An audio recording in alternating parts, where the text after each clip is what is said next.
오만 가지를 말하는 시기의 오만 가지 서범식입니다. 여러분, 고독이라는 말 참 많이 쓰시죠?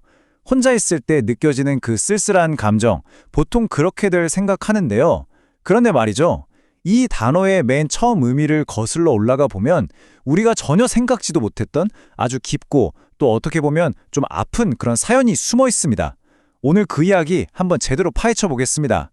자, 그럼 이 고독이란 말을 제대로 알려면요. 다른 거보다 먼저 이 글자 하나하나를 뜯어봐야 합니다. 그 시작부터 한번 따라가 보시죠. 고독은 보시는 것처럼 외로울 고자와 홀로 독자 이 두 개의 한자로 되어 있습니다. 얼핏 보면 그냥 비슷한 뜻을 가진 글자 두 개를 합쳐놓은 것 같잖아요. 근데 사실 각 글자마다 아주 애처로운 이야기가 담겨 있습니다. 여기서 진짜 재밌는 게 뭐냐면요. 이 글자들이 처음부터 지금 우리가 쓰는 것처럼 어떤 감정 상태를 뜻하는 말이 아니었다는 겁니다. 그게 아니라 사회에서 가장 약하고 또 가장 도움이 필요한 사람들을 가리키는 말이었습니다. 자, 우선 고자부터 한번 볼까요? 이걸 딱 뜯어보면 아이 자자에다가 오이 과자가 합쳐져 있어요. 아이랑 오이라니 좀 뜬금없죠? 이게 무슨 뜻이냐면 넓은 밭에 덩굴이 쫙 있는데 거기에 오이가 딱 하나 덩그러니 달려있는 모습을 상상해보세요. 바로 그런 오이 같은 아이, 세상에 의지할 곳 없이 홀로 남겨진 아이, 즉 부모 없는 고아를 의미하는 정말 가슴 아픈 글자였던 거죠. 그리고 독자에는 개 견자가 들어가 있습니다. 개는 보통 무리지어 있기보다는 혼자 지내는 습성이 있잖아요. 바로 거기서 뜻이 넓어져서 돌봐줄 가족 없이 홀로 지내는 존재, 그러니까 자식 없는 노인을 상징하게 된 겁니다. 그러니까 핵심은 이겁니다. 고독의 원래 의미는 외롭다는 어떤 감정, 기분이 아니었던 거예요. 사회적으로 가장 약한 존재인 고아와 자식 없는 노인을 합쳐서 부르는 말이었습니다. 한마디로 관계가 단절된 사회적인 상태를 가리키는 말이었던 거죠. 이런 사회적인 의미가 그냥 나온 건 아니고요.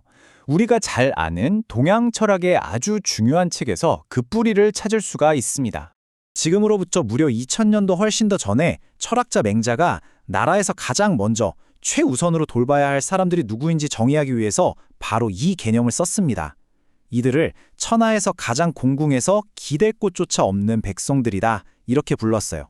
맹자는 여기서 더 나아가서 환과 고독이라는 말을 만들었습니다. 사회에서 가장 도움이 절실한 네 부류의 사람들을 아주 구체적으로 콕 집어서 말한 거죠.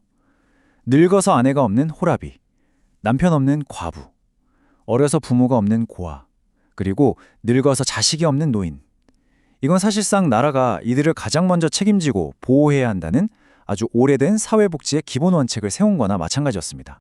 시간이 아주 오래 흐르면서 이 고독이라는 말의 의미도 조금씩 바뀌어 왔습니다.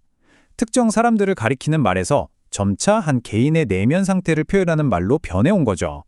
그러면서 여기서 아주 중요한 구분이 생겨납니다. 자, 바로 이겁니다. 외로움과 고독의 차이죠. 외로움은요, 내가 원하지 않는데 그냥 외부 상황 때문에 어쩔 수 없이 겪게 되는 그야말로 당하는 고통이에요. 굉장히 수동적이죠. 하지만 고독은 정반대입니다. 이건 내가 스스로 선택하는 시간이에요. 아주 적극적인 행위인 거죠.